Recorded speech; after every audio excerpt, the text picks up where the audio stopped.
नमस्कार, आधा दिन पूरी खबर देख रहे हैं आप। मैं हूं आपके साथ राजश्री थवाई और मैं हूं आपके साथ अपूर्वा सिंह। और इस बुलेटिन की शुरुआत इस वक्त की एक अहम खबर के साथ कर लेते हैं, जहां रेलवे ने संशोधित किराया नीति जारी कर दी है। 26 दिसंबर 2025 से नया किराया लागू है। 215 किलोमीटर तक सामान्य श्रेणी में बढ़ोतरी नहीं। सामान्य श्रेणी में 1 पैसा प्रति किलोमीटर किराया बढ़ा है। वहीं मेल और एक्सप्रेस ट्रेनों में 2 पैसा प्रति किलोमीटर की बढ़ोतरी हुई है। नॉन एसी, एसी दोनों श्रेणियों में किराए की बढ़ोतरी भी हुई है। तो 500 किलोमीटर से ऊपर की यात्रा पर 10 रुपए ज्यादा लगेंगे। तो ये बड़ी और अहम खबर हम आपको बता रखे हैं। रेलवे ने संशोधित जो किराया नीति है वो जारी कर दी है। आपको बता दें कि 26 दिसंबर 2025 से नया किराया लागू होगा। तो 215 किलोमीटर तक सामान्य श्रेणी में कोई बढ़ोतरी नहीं है, लेकिन सामान्य श्रेणी में 1 पैसा प्रति किलोमीटर की बढ़ोतरी देखी गई है। मेल और एक्सप्रेस ट्रेनों में 2 पैसा प्रति किलोमीटर की बढ़ोतरी है। नॉन एसी, एसी दोनों श्रेणियों में किराए की बढ़ोतरी हुई है। 500 किलोमीटर से ऊपर की यात्रा पर 10 रुपए ज्यादा लगेंगे। रेलवे ने जारी की है संशोधित किराया नीति। ये बड़ी खबर हम आपको बता रखे हैं। और सबसे अहम बात यह है कि 26 दिसंबर के बाद से ये जो बढ़े हुए दाम है वो लागू कर दिए जाएंगे। तो सामान्य श्रेणी में 1 पैसा प्रति किलोमीटर किराया बढ़ा है। मेल और एक्सप्रेस ट्रेनों में 2 पैसा प्रति किलोमीटर की बढ़ोतरी की गई है। नॉन एसी, एसी दोनों श्रेणियों में ही किराए की बढ़ोतरी हुई है। 500 किलोमीटर से ऊपर की यात्रा अगर आप करते हैं तो 10 रुपए ज्यादा देने होंगे। तो ये खबर आपके लिए भी जानना बेहद जरूरी है। तो बिल्कुल रेलवे का अनुमान है कि इस बदलाव से सालाना 600 करोड़ रुपए की अतिरिक्त कमाई होगी। हालांकि 215 किलोमीटर से कम दूरी की यात्रा करने वालों और मंथली सीजन टिकट होल्डर्स के किराए में कोई बदलाव नहीं किया गया है। तो किस क्लास में कितना किराया बढ़ेगा ये भी आपको एक बार बता देते हैं। लोकल ट्रेन और मंथली सीजन टिकट वाले यानी कि एमएसटी वाले जो हैं उनमें उनका किराया बिल्कुल भी नहीं बढ़ा है। वहीं 215 किलोमीटर तक साधारण क्लास में कोई बढ़ोतरी नहीं की गई है। भोपाल वासियों के लिए आज की सुबह एक नई रफ्तार और नई पहचान लेकर आई है। लंबे इंतजार के बाद, क्योंकि आज सुबह ठीक 9 बजे भोपाल मेट्रो का पहिया आम जनता के लिए घूम गया। कल मुख्यमंत्री और केंद्रीय मंत्री द्वारा उद्घाटन के बाद आज से भोपाल मेट्रो शहर की लाइफलाइन बनने की दिशा में अपना पहला कदम बढ़ा चुकी है। तो रविवार की सुबह यानी कि आज सुबह 9 बजते ही एम्स मेट्रो स्टेशन तालियों की गड़गड़ाहट से गूंज उठा। तस्वीर हम आपको दिखा रहे हैं। ये मौका था भोपाल मेट्रो के पहले कमर्शियल रन का। तो इस पहली यात्रा में करीब आपको बता दें 100 शहरवासी गवाह बने। और खास बात ये रही कि मेट्रो की सवारी को लेकर हर उम्र के लोगों में क्रेज दिखा। जहां 7 साल के बच्चे अपनी खिड़की से शहर को निहार रहे थे, वहीं 75 साल के बुजुर्गों ने इसे भोपाल के विकास का नया अध्याय बताया है। सड़क के ट्रैफिक से दूर मेट्रो ने एम्स से सुभाष नगर तक का सफर महज 30 मिनट में पूरा कर लिया। और इसके साथ ही भोपाल अब भारत के उन शहरों में शामिल हो गया है जहां पर मेट्रो है, यानी कि 26वां शहर है भोपाल जहां पर मेट्रो है। अब तो मध्य प्रदेश की बात करें तो इंदौर के बाद भोपाल दूसरा शहर है जहां ये हाईटेक ट्रांसपोर्ट सिस्टम शुरू हुआ है। तो वहीं कल यानी कि शनिवार को हुए भव्य उद्घाटन के बाद आज से आम लोगों के लिए खुले ये दरवाजे भोपाल की ट्रैफिक समस्या का बड़ा समाधान माने जा रहे हैं। तो एम्स से सुभाष नगर तक के लिए मेट्रो की शुरुआत तो हो चुकी है। भोपाल देश का 26वां शहर बना है और महज आपको बता दें कि 30 मिनट में ये दूरी को पूरा किया गया है। तो मेट्रो में आम आदमी का पहला सफर राजधानी भोपाल में देखने को मिला। आज सुबह 9 बजे से पटरी पर, क्योंकि आम लोगों के लिए मेट्रो दौड़ने लगी।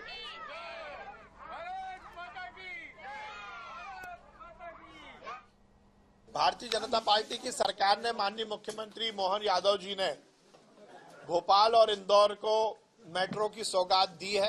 ये शहरों के विकास में हमने कीर्तिमान स्थापित किया है। ये बहुत प्रसन्नता की बात है कि मेट्रो की भोपाल में शुरुआत हुई है। ये निश्चित रूप से भोपाल वासियों को बड़ी सुविधा देगी।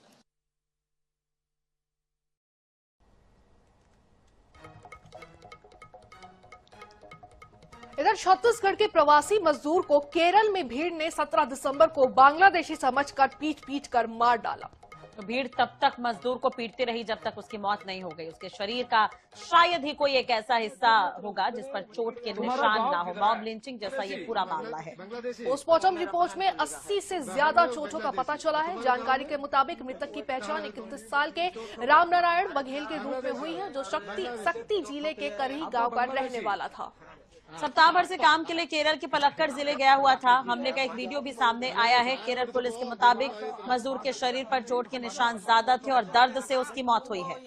वहीं रामनारायण के 2 बेटे हैं जिनकी उम्र 8 और 10 साल है। घटना को लेकर परिवार सदमे में है। इधर पुलिस ने अब तक 5 आरोपियों को इस पूरे मामले पर गिरफ्तार भी किया है। तो सख्ती के मजदूर की पीट कर केरल में हत्या कर दी गई। शरीर पर आपको बता दें कि 80 से ज्यादा चोट के निशान मिले हैं। सख्ती का रहने वाला था रामनारायण बघेल, जिसकी पीट कर बेरहमी से हत्या कर दी गई। सबसे अहम बात ये भी है अपूर्वा कि इस पूरे मामले पर जहां तक समझ में आया कि बांग्लादेश को लेकर जिस तरह से अब ये पूरा मामला चल रहा है, अलग अलग हिस्सों में भी इसका असर देखने को मिल रहा है। बांग्लादेशी समझकर यहाँ पर एक मजदूर की हत्या कर दी गई। हालांकि रामनारायण उस वक्त नशे में था, लेकिन पुलिस ने ये भी कहा है कि इस पर कोई आपराधिक रिकॉर्ड नहीं है, यानी कि वाकई ये नौकरी की तलाश में गया था। अब मॉब लिंचिंग करके हत्या की गई है। मॉब लिंचिंग को लेकर इतनी सख्ताई जो है वो बढ़ती जाती है, सख्त कदम उठाने की बात कही जाती है, लेकिन उसके बावजूद कई हिस्सों से इस तरह के मामले देखने को मिलते हैं। अभी भी आरोपी जो गिरफ्तार किए गए हैं उसके बाद कोई अपडेट नहीं है, कोई जानकारी नहीं है। छत्तीसगढ़ की अगर हम बात करें तो शासन और प्रशासन की तरफ से भी इस पर कोई जवाब नहीं आ सका है। छोटे छोटे बच्चे हैं इस मजदूर के, उनका क्या होगा? प्रशासन की तरफ से क्या कुछ कदम उठाए जा रहे हैं, बड़ा सवाल है, क्योंकि छत्तीसगढ़ के मजदूर के साथ ये मॉब लिंचिंग की घटना दूसरे राज्य में हुई है। बिल्कुल, ये घटना बेहद ही ज्यादा आपको बता दें कि संवेदनशील भी और कई सारे सवाल भी अपने आप में खड़े करती है। पाटले गिर गया हिंदी कौन सा भाषा? आपका भाषा क्या भाषा? गाँव किधर है? तुम्हारा गाँव किधर है? बांग्लादेशी? तुम बांग्लादेशी? वो मेरा बहन को लिखा है। बहन में बांग्लादेशी। और तुम्हारे गांव में कहाँ है तुम? 2 ठोक हमारे घर बांग्लादेशी और बांग्लादेशी 2 ठोक है। आपका बांग्लादेशी? और बेटा हला कमाए खा जरे मजदूरी से वही कमाते खाते देखा हम तो पोषण पालन करके तो हमन कहा माथे जेबो तो हमार सरकार से मदद मांगा। केरल गिरी से साहब कमाए तो बांग्लादेशी समझ के वाला मार दे गए है और ओकरे से गरीब आदमी ओकरे से गुजारा से ओकर दिन रोटी चलत है। शासन से अनुरोध करत हम कि ओकर छोटे छोटे बाल बच्चा ओकर नौकरी दी है जेमन कहा बिल्कुल सहारा है। सरकार से अनुरोध करते हैं कि ओकर जिये खाए के कुछ सहयोग चाहिए। पाटले गिर गया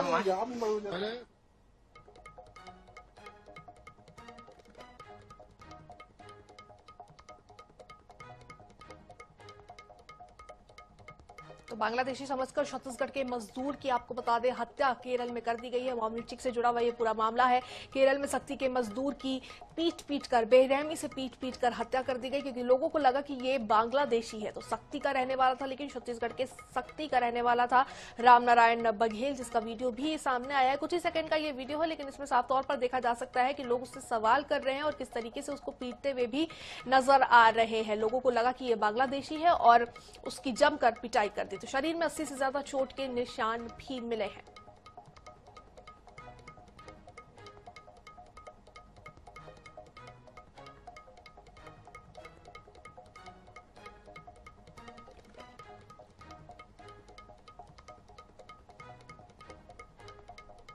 चलिए बात कर लेते हैं बड़वानी जिले की, जहां पर अंजड़ नगर के दशहरा मैदान पर छात्राओं ने एक मनचले की जमकर धुनाई कर दी। पिटाई के बाद मनचले को पुलिस के हवाले भी कर दिया। दरअसल शासकीय जनजातीय सीनियर कन्या छात्रावास अजन में रहने वाली छात्राएं भद्दे कमेंट से परेशान हो चुकी थी। तो छात्रावास अधीक्षिका से कई बार शिकायत की गई, जिसके बाद पुलिस ने कार्रवाई करते हुए एक मनचले को पकड़ा। लेकिन शाम को छात्रावास जाने के दौरान छात्राओं ने एक मनचले को घेर कर पीटा और उसके बाद पुलिस के हवाले किया। तो रोजाना कमेंट से परेशान छात्राओं ने मनचले की जमकर पिटाई कर दी। अजन के दशहरा मैदान पर घेर कर छात्राओं ने इसकी पिटाई कर दी और पिटाई के बाद मनचले को पुलिस के हवाले किया। 15 दिनों से मनचले लड़कों के द्वारा हमारे बच्चियां हॉस्टल से स्कूल और स्कूल से वापस जब हॉस्टल जाती है तो रास्ते में गलत गलत कमेंट्स करना, उनको छेड़ना, ऐसी बातें हो रही थी, जिनकी वजह से हमारी बच्चियां मानसिक तौर पर परेशान थी। इधर छत्तीसगढ़ के नवगठित जिले मोहला मानपुर अंबागढ़ चौकी के सीता गांव में उस वक्त हड़कंप मच गया जब वन भूमि से कब्जा हटाने पहुंची टीम और ग्रामीणों के बीच खूनी संघर्ष की स्थिति पैदा हो गई। अतिक्रमण हटाने पर गए प्रशासन को न केवल भारी विरोध का सामना करना पड़ा, बल्कि ग्रामीणों ने पुलिस और वन अमले पर पथराव कर उन्हें मौके से भागने पर भी मजबूर कर दिया।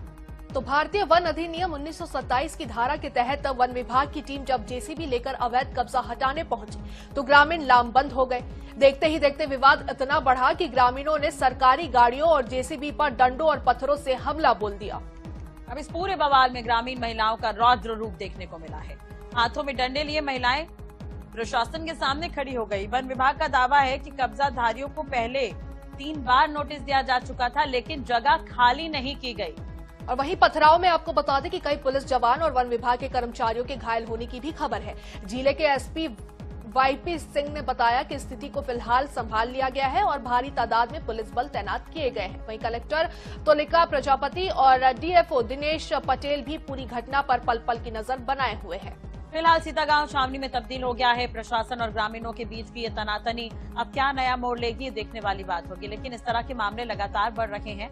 टीम यहां पर कार्रवाई करने के लिए पहुंचती है, लेकिन ग्रामीणों की तरफ से उन पर ये हमला किया गया। महिलाएं यहां पर ज्यादा संख्या में नजर आई, लाठी डंडों से लैस होकर, और जो कर्मचारी हैं, जो अधिकारी वहां पर पहुंचे थे, उन्हें भी चोट आई है।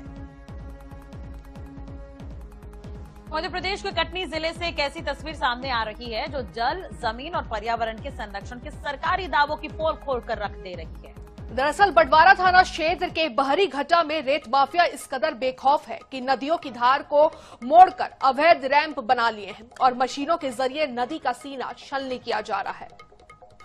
तो कटनी की जीवनदायिनी माने जाने वाली उमराड़ और महानदी के संगम स्थल पर इन दिनों मशीनों का शोर है। भारी भरकम मशीनों से दिन रात रेत यहां से निकाली जा रही है, जिससे नदी का तंत्र पूरी तरह से तबाह हो रहा है। बता दें कि पहले भी रेत का ठेका धनलक्ष्मी कंपनी के पास था, जिसने समय से पहले ही अपना काम सरेंडर कर दिया था। ठेका खत्म होते ही इस क्षेत्र पर रेत माफिया ने कब्जा कर लिया। मामले में अधिवक्ता अनिल सिंह सेंगर ने जिला प्रशासन से मांग की है कि मशीनों को तत्काल जब्त किया जाए और इसमें संलिप्त लोगों पर कड़ी कानूनी कार्रवाई भी की जाए।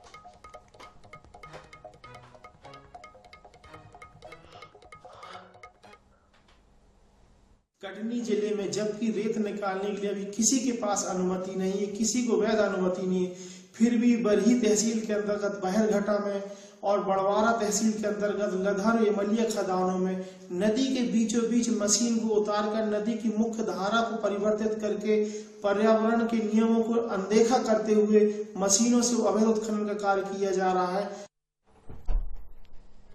इधर मरवाही वन मंडल क्षेत्र में वन्य जीवों की आवाजाही एक बार फिर से सामने आई है। लड़केनी धनपुर मुख्य मार्ग पर स्थित Shri Sai food product rice mill में देर रात एक भालू मधुमक्खियों का शहद खाने के लिए परिसर में घुस आया।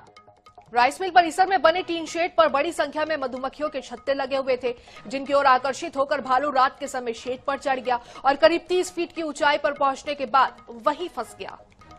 मामले की सूचना तुरंत वन विभाग को दी गई। सूचना मिलते ही वन विभाग का अमला मौके पर पहुंचा। वन अधिकारियों के अनुसार भालू को सुरक्षित तरीके से नीचे उतारने की योजना बनाई गई ताकि उसे बिना नुकसान पहुंचाए जंगल की तरफ भेजा जा सके। वहीं देर शाम या रात तक रेस्क्यू या खदेड़ने की कार्रवाई किए जाने की संभावना है। तो देखिए तस्वीरें भी निकलकर सामने आई जहां टीन शेड पर ये भालू पहुंचा है 30 फीट ऊंचाई पर, लेकिन ये भालू फंस चुका है। मधुमक्खियों के छत्तों ने भालू को लुभाया और उसी चक्कर में वो टीन शेड पे चढ़ तो गया, लेकिन अब वहां पर वो फंस चुका है। हालांकि वन विभाग जो है वो पूरी जद्दोजहद कर रही है, कोशिश जारी है कि इसका सुरक्षित रेस्क्यू हो सके और इसे जल्द से जल्द जंगल की ओर भेजा जा सके। तो शहद के लालच में ये भालू शेड तक चढ़ गया। अब वन विभाग की ये कोशिश है कि भालू को सुरक्षित निकाला जा सके और जंगल की तरफ भेजा जा सके। योजना बनाई जा रही है। 30 फीट ऊंचाई पर ये भालू फंसा हुआ है। तो INH पर एक्सक्लूसिव ये तस्वीर हम आपको दिखा रहे हैं। तो शहद के लालच में आपको बता दें कि ये शेड पर भालू जो है वो चढ़ गया। 30 फीट ऊंचाई पर ये भालू फंसा हुआ है। एक्सक्लूसिव तस्वीरें दिखा रहे। सीसीटीवी फुटेज जो उस परिसर में लगा हुआ था वो भी निकलकर सामने आया है, जो इस वक्त आपकी स्क्रीन पर है। अंबिकापुर की बात करते हैं, जहां पर राष्ट्रीय राजमार्ग विभाग की कार्यशैली एक बार फिर से सवालों के घेरे में है। दरअसल शहर के सदर रोड से होकर गुजरने वाली NH43 पर रातों रात की गई मरम्मत सुबह होते ही उखड़ गई। हालात ऐसे बने कि नगर निगम के सफाई कर्मियों को नई बनी सड़क को उखाड़कर कचरा उठाने वाले ट्रैक्टर में भरना पड़ा। तस्वीरें भी हम आपको दिखा रहे हैं। करीब 6 करोड़ की लागत से पेच रिपेयरिंग कराई गई थी, लेकिन कुछ ही घंटों में सड़क की जो हालत है वो आपके सामने है। रात में बनी सड़क को जब स्थानीय लोगों ने सुबह देखा तो डामर और गिट्टी ऐसे उखड़े पड़े थे जैसे मानो सालों की पुरानी सड़क हो, लेकिन नहीं, ये एक रात पहले ही बनाई गई सड़क है जिसकी हालत ये है। करोड़ों रुपए खर्च हुए हैं इस काम में। तो एक बार फिर से नेशनल हाईवे विभाग का ये भ्रष्टाचार सामने आया है। चलिए बुलेटिन में बात ग्वालियर की कर लेते हैं, जहां कलेक्टर ने आपको बता दें मकर संक्रांति पर होने वाली पतंगबाजी में चाइनीज मांझे के इस्तेमाल पर पूरी तरीके से रोक लगा दी है। और ये जरूरी भी है क्योंकि चाइनीज मांझे की वजह से कई तरह के हादसे हुए हैं। तो चाइनीज मांझे के अगर बिक्री और भंडारण पर पूरी तरह से कलेक्टर ने प्रतिबंध लगा दिया है। इसे लेकर बाकायदा आदेश जारी किया गया है और चाइनीज मांझे की जगह भारतीय मांझे के इस्तेमाल की सलाह भी दी गई है। तो कलेक्टर ने इसको लेकर आदेश भी जारी कर दिया क्योंकि चाइनीज मांझे की वजह से जिस तरीके से हादसे होते हैं, मौत तक हो जाती है, उसको देखते हुए ये आदेश लिया गया है और बेहद ही महत्वपूर्ण और जरूरी है ये। एक तरफ खाद की किल्लत से किसान परेशान हैं, उन्हें समय पर खाद नहीं मिल रहा, तो दूसरी ओर खाद तस्करी कर दूसरे प्रदेशों में बेचा जा रहा है। खाद तस्कर खुलेआम खाद की सप्लाई दूसरे प्रदेश में कर रहे हैं। आरोप है कि खाद वितरण अधिकारी और तस्करों की मिलीभगत से चंबल नदी के उसैद घाट से स्टीमर के जरिए खाद को उत्तर प्रदेश के पिनाहट शहर तक पहुंचाया जा रहा है। इस पूरे मामले में जिम्मेदार अधिकारियों की भी गंभीर लापरवाही उजागर हुई है। खाद संकट से जूझ रहे किसान जहां खेतों में खाद के इंतजार में हैं, वहीं तस्करी का ये खेल प्रशासन की नाक के नीचे से चल रहा है। तो खाद तस्करी से जुड़ा एक वीडियो है, वो हम आपको दिखा रहे हैं। सोशल मीडिया पर यह वीडियो वायरल भी हो रहा है जिसने प्रशासन की कार्यप्रणाली पर सवाल खड़े कर दिए हैं। अब देखना होगा कि प्रशासन इस मामले में कब और क्या कार्रवाई करता है। तो खाद तस्करों का नेटवर्क पूरी तरीके से सक्रिय नजर आ रहा है। खाद की भारी किल्लत है, किसान जिसकी वजह से परेशान है। खाद तस्करी का बड़ा मामला आपको बता दें मुरैना क्षेत्र से निकलकर सामने आया है और अधिकारियों और दलालों की मिली भगत से ये पूरा तस्करी का खेल चल रहा है। दूसरे प्रदेशों में ये खाद क्योंकि भेजी जा रही है। देखिए तस्वीरें भी सामने आई है, कुछ वीडियो भी सामने आए हैं। आईएनएच की स्क्रीन पर ये एक्सक्लूसिव तस्वीरें हम आपको दिखा रहे हैं मामले से जुड़े हुए। इसमें साफ तौर पर देखा जा सकता है कि किस तरीके से तस्करी की जा रही है और दूसरे प्रदेशों में भेजा जा रहा है। मुरैना के किसान परेशान हैं क्योंकि ये धानों को दूसरे प्रदेशों में भेज दिया जा रहा है। और सबसे अहम बात यहाँ पर यह है कि किसान रात भर से लंबी लाइनों में लगते हैं। सुबह सुबह कई किसान पहुंचे होते हैं, फिर भी इतनी भीड़ होने के बाद, लंबी लाइन लगने के बाद भी किसानों को खाद नहीं मिल रही। और दूसरी तरफ खाद को यहाँ पर अवैध रूप से दूसरे राज्यों में भेजे जाने का ये वीडियो है। अधिकारियों और दलालों की मिलीभगत यहाँ पर साफ नजर आ रही है। अब देखने वाली बात होगी इस वीडियो के सामने आने के बाद क्या कुछ कार्रवाई होती है।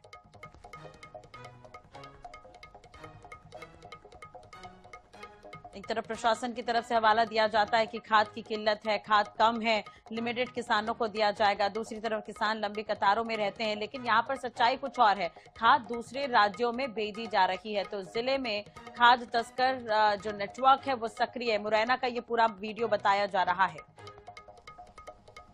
खाद तस्कर से जुड़ा हुआ बड़ा मामला निकलकर सामने आया है। अधिकारियों और दलालों की मिली भगत से ये पूरा तस्करी का खेल आपको बता दें कि उस क्षेत्र में चल रहा है। किसान परेशान है, उससे किसी को कोई फर्क नहीं पड़ता। अधिकारी हो या प्रशासन हो, किसी को भी इस बात से कोई भी आपत्ति नहीं है, परेशानी नहीं है, कोई फर्क नहीं पड़ता कि किसान परेशान है। और इधर दूसरी तरफ आपको बता दें कि धड़ल्ले से धान की खाद की तस्करी चल रही है। तो दूसरे प्रदेशों में ये खाद भेजे जा रहे हैं। जिले में खाद तस्करों का नेटवर्क पूरी तरीके से सक्रिय नजर आ रहा है। खाद की भारी किल्लत है जिसकी वजह से किसान परेशान है। किल्लत क्यों? क्योंकि इसकी तस्करी हो रही है, खाद की तस्करी की जा रही है।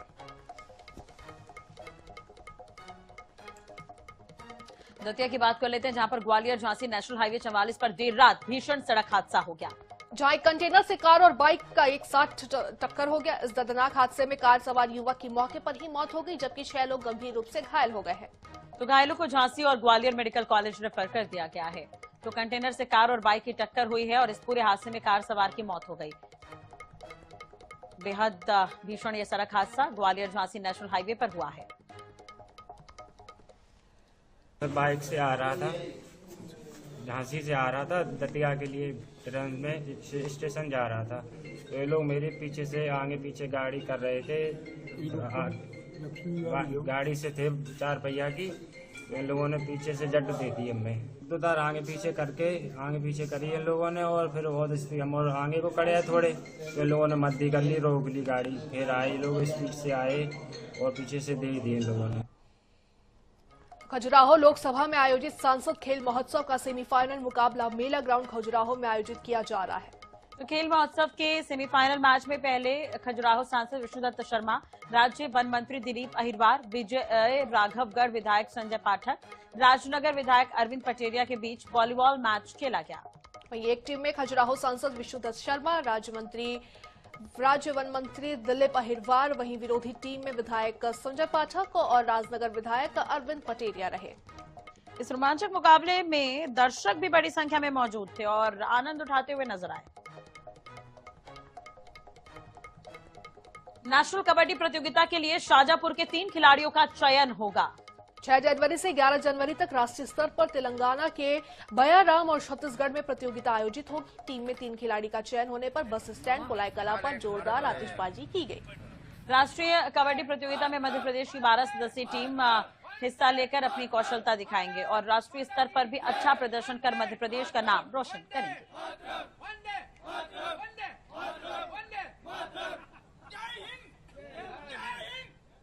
हमारा राष्ट्रीय स्तर पर चयन हुआ, उसका श्रेय हमें माननीय श्री संदीप जी बडलॉय और हमारे स्पोर्ट टीचर श्री विनोद जी लाला और अरविंद सर जी को जाता है, क्योंकि उन्होंने हमें बचपन से ही समर्थन दिया है और वो हमें साथ खड़े रहे, इसलिए हमें इस स्तर पर चयन हुआ है। हमारा राष्ट्रीय स्तर पर चयन हुआ, इसका श्रेय हमारे माता पिता, हमारे गुरु और हमारे ग्रामवासी का, सभी ने हमें सहयोग किया।